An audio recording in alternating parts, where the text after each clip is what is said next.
మాట అన్నాడు. దాని గురించి ఇవన్నీ చెప్తున్నాడు చరిత్ర. 4 నెలలే 3 నెలలే కానీ 90 రోజులే కానీ ఆయన 4 నెలలు 4 నెలలే ప్రభుత్వం ప్రతిష్ట దిగజారిందంట.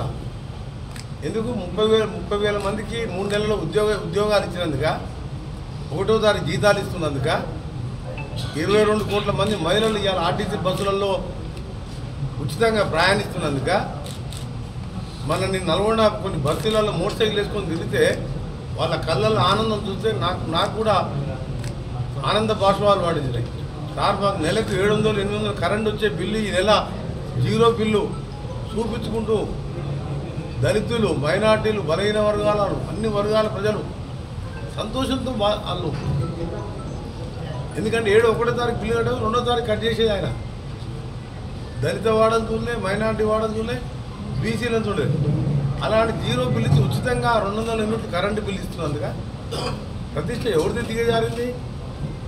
నీ పార్టీ మొత్తం దిగజారి 3 సిట్టింగ్ ఎంపీలు బీజేపీ కడగొప్పుకొని అందులో 2 బీవీ పార్టీలు అచ్చంపేట రాముల కొడుకు టికెట్ తెచ్చుకుంటూ బీజేపీలో. వరంగల్ మేయరు, చాలా మంది మేయర్లు, మున్సిపల్ చైర్మన్లు ఇప్పుడే మోత్కూరు చూసినాం, మన నల్గొండ చూసినాం, రేపు తిరుమలగిరి చూస్తున్నాం, మన భువనగిరి చూసినాం. మొత్తం చైర్మన్లు, రామగుండం చైర్మన్తో సహా 20 మంది కార్పొరేటర్లు. కాంగ్రెస్ ప్రభుత్వం ప్రతిష్ట దిగజారలే, నీ పార్టీ మొత్తం కూడా దిగజారి మొత్తం 0కి వచ్చే పరిస్థితులు వచ్చి 3 సిట్టింగ్ ఎంపీలు వచ్చి సిగ్గు లేకుండా కేసీఆర్ మాట్లాడితే ప్రభుత్వం ప్రతిష్ట చేయాలి. ఉద్యోగాలు ఇస్తే ప్రతిష్ట పెరుగుతా? ఏమనంటే అన్ని రెడీ చేసినాం. మరి రెడీ చేసినాక ఎందుకు ఇస్తానికి ఆలస్యం? నీకు టైం దొరకలే? పాముందులోకి వెళ్ళి బయటకు వస్తానికి ఏమీ చేయలే. మీరు మొత్తం పెండింగ్ పెడితే రాత్రి మొదలు మా ఆఫీసర్లతో మంత్రులం వెంటబడుతూ అన్ని స్ట్రీమ్ లైన్ చేసి సెలక్షన్లు చేసి ఒక సిస్టమ్ ప్రకారం ఉద్యోగాలు ఇచ్చినాం. ఒక మెగా డిఎస్సీ ప్రకటించినాం. వచ్చే నెల ఎగ్జామ్ పెట్టాం. 565 మంది గ్రూప్ 1 ఎగ్జామ్స్కు నోటిఫికేషన్ ఇచ్చినాం. 10 ఏళ్ళ చేతగాంధీ 90 రోజులు చేస్తే కాంగ్రెస్ ప్రభుత్వం కేసీఆర్ గారు నీ పార్టీ పని అయిపోయింది. అయిపోయిన పార్టీ గురించి మాట్లాడడం వేస్ట్. రేపు పార్లమెంట్ ఎన్నికల్లో తేల్చుకుందాం. నీ ఒక్క సీటు కూడా రాదు, జాగ్రత్త. నువ్వు ప్రతిపక్ష నాయకులు కూడా నియమించుకోకుండా నువ్వు అసెంబ్లీకి రాకుండా 2 సార్లు సెషన్ 20 రోజులు పెడితే నువ్వు అసెంబ్లీకి రాలేదంటే మేము పైకి వెళ్ళి ఊడిపడ్డావా? ముఖ్యమంత్రి అంటే ఎవరు ముఖ్యమంత్రి ఉన్నా వాడిని గౌరవించాలి. ప్రతిపక్ష నాయకుడి పాత్ర ప్రజలు ఇచ్చిన తీర్పుని గౌరవించిన వాడే నిజమైన నాయకుడు. మా ఎమ్మెల్యేలు ఉన్న 5 ఎమ్మెల్యేలు కూడా కొట్లాడిను. నీకు ఇలా 39 మంది ఎమ్మెల్యేలు ఎందుకు రాలే? నీ ముఖం లేక రాలే. నీ అవినీతి బయట పెడుతున్నావు ఒక్కొక్కటి ఎంక్వైరీలు వేస్తున్నావు, రాలేదు. అందుకని మా ప్రతిష్ట జీరాలే. రేపు మీరు చూడండి 13-14 సీట్లతోని మంచి మెజార్టీతో ఇవాళ పార్లమెంట్ స్థానాలు గెలవబోతున్నాం. ఇంకా మిగిలిపోయిన కార్యక్రమాలు మేము చెప్పిన 5 అమలు చేసినాం. 11వ తారీఖు భద్రాచలంలో ఇందిరమ్మ గృహాలు స్టార్ట్ చేస్తున్నాం. ఇన్ఛార్జ్ మినిస్టర్గా ఖమ్మం జిల్లాకు నేను కూడా పోతున్నా. అలాగే భద్రాచలం యాదగిరిగుట్ట లక్ష్మీనరసింహస్వామి టెంపుల్ని కూడా మన ఐలయ్య గారు కూడా న్యాయమడే ఉన్నాడు. సీఎం గారు ఇంట్లో కూర్చొని చర్చించడం. ఈ 2 దేవస్థానాలు కూడా భద్రాచలం అనేది అసలు బయటికి వెళ్తే డ్రైనేజ్ సమస్యతో ఉన్నది. ఇక్కడేమో డెవలప్మెంట్ పేరు మీద 100 కోట్లు దోసుకున్నారు. దాని మీద కూడా ఎంక్వైరీ చేస్తున్నాం. యాదగిరిగుట్ట మీద దాని పేరు యాదగిరిగుట్ట లక్ష్మీనరసింహస్వామిని. అంటే యాదాద్రి అంటే మా దగ్గర ఏదైనా ఊరికి పోతుంది. చిన్నప్పుడు మేము కూడా వచ్చిపోయేది. మాది జిల్లానే. ఏడికి పోతుంటే గుట్ట మీద పోతున్నాం అని చెప్తాం. ఇప్పుడు ఏం చెప్పాలి? యాదాద్రి పోతున్నాం చెప్పాలా? ఏదో కొత్త పేర్లు పెట్టి కొత్త చేసిండు. హరీష్ రావు మధ్యలో అంటాడు మొత్తం బీఆర్ఎస్ కాళేశ్వరం కూలగొట్టి బీఆర్ఎస్ లేకుండా చేద్దామని. మీ మామనే చీఫ్ ఇంజనీరు, చీఫ్ మినిస్టరు, కాంట్రాక్టర్లు నీ మనసులే. ప్రపంచంలో ఇంత అని చెప్పినావు. బస్సులు పెట్టినావు, హెలికాప్టర్లు పెట్టి చూపించినావు. కట్టింది మీరే, కూలగొట్టింది మీరే. మేమెందుకు కూలగొడతాం? మీ పార్టీ నియంత్రణలే. రోజు ఏ ఎమ్మెల్యే పోతున్నాడు? భద్రాచలం ఎమ్మెల్యే నేను డెవలప్మెంట్ కోసం పోతున్నా ముఖ్యమంత్రి దగ్గరికి అని చెప్పారు. మీలాగా మేము వెంటబడి తీసుకోలేదు. తీసుకుంటే ఇవాళ 4 మిగులుతున్నాం. మేము ఎవరైనా సరే పార్టీ మారకుండా ఏ ఎమ్మెల్యే వచ్చినా పనిచేస్తున్నాం మంత్రులుగా మేము. అందుకనే మీ అందరూ కూడా దయచేసి మా కార్యకర్తలు కోరుతున్నాం, ఇంకా సమయం చాలా ఉంది. అన్ని గ్రామాలు తిరుగుతాం, మీ సమస్యలన్నీ పరిష్కరిస్తాం. మన ఎన్ఆర్జీ రోడ్లు కూడా కొన్ని గ్రామాలకు రోడ్లు పెట్టాం. పొలంపాక లాంటి బిడితే ఎక్కువ సమస్య ఉన్న దాన్ని పరిష్కరించినాం. త్వరలోనే బస్ స్టాపూర్ R&R నిన్ననే అనిల్ కుమార్ రెడ్డి గారు నా దగ్గరకు వచ్చి మాట్లాడినప్పుడు దాన్ని కూడా ఇప్పించి పరిష్కరిస్తాం. మీకల్లా కోరేది ఒకటి, ఒక నెల రోజులు మాకు సమయం ఇవ్వండి.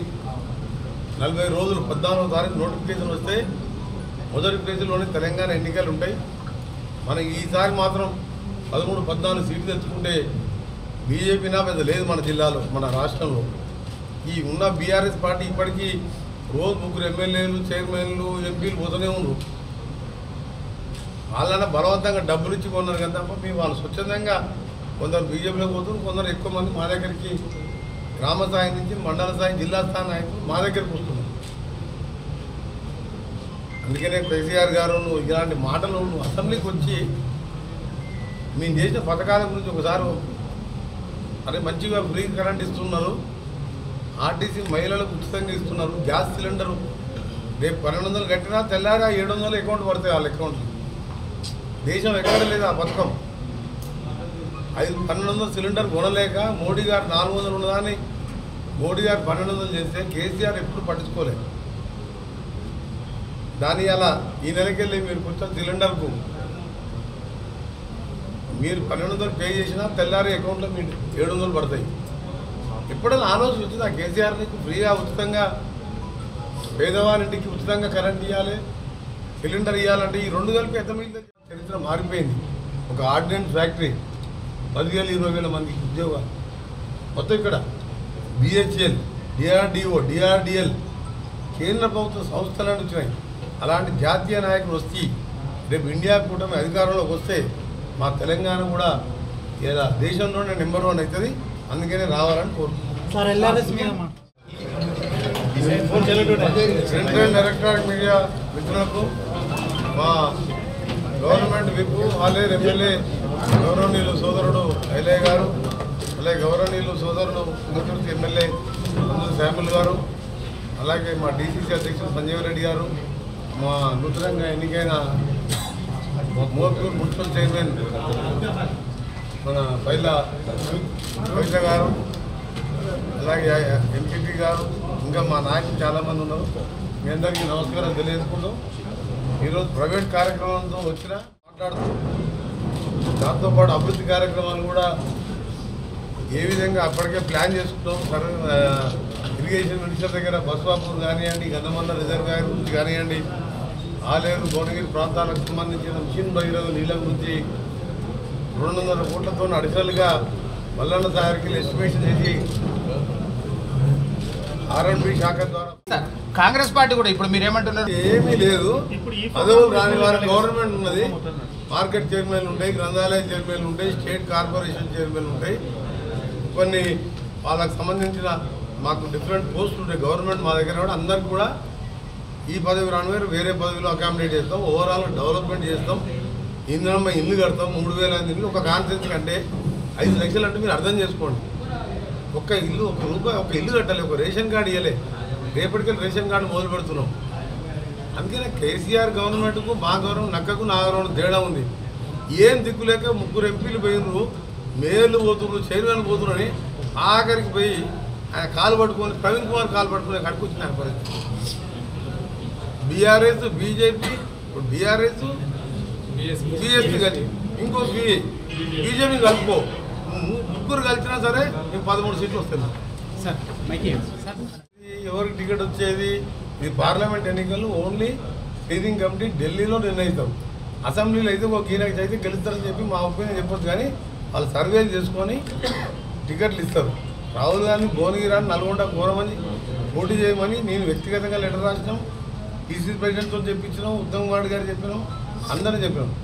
పోటీ చేస్తే వారణాసిలో మోడీ కంటే ఎక్కువ మెజార్టీ వస్తుంది, అంతవరకు గ్యారెంటీ ఇస్తుంది. మన మాకు ఎమ్మెల్యేలకే 2,71,000 తేడాడు. రాహుల్ గాంధీ తెలంగాణకు ఇచ్చిన కుటుంబం, సోనియా గాంధీ కుమారుడుగా 2 సార్లు ప్రధానమంత్రి పదవి వస్తే తీసుకోకుండా దేశాన్ని ఐక్యంగా ఉంచాలని భారత్ జోడో యాత్ర 4,000 కిలోమీటర్ల పాదయాత్ర, ఈరోజు న్యాయయాత్ర పేరు మీద 5,000 కిలోమీటర్లు దేశం కోసం ఆయన మాజీ మంత్రి మల్లారెడ్డి గారు కాంగ్రెస్ పార్టీలో చేరాలని 13, 12 పార్లమెంట్ సీట్లు వచ్చినాక హరీష్ రావు కూడా నాకు తెలిసి డౌట్ బీజేపీలో కూతున్నా మమ్మల్ని అయితే అడగలే. బీజేపీతో సంప్రదింపు చేస్తున్నట్టు బయట చెప్తున్నా, ఆ చిట్టాట్లాగా మీరు రాసుకోండి.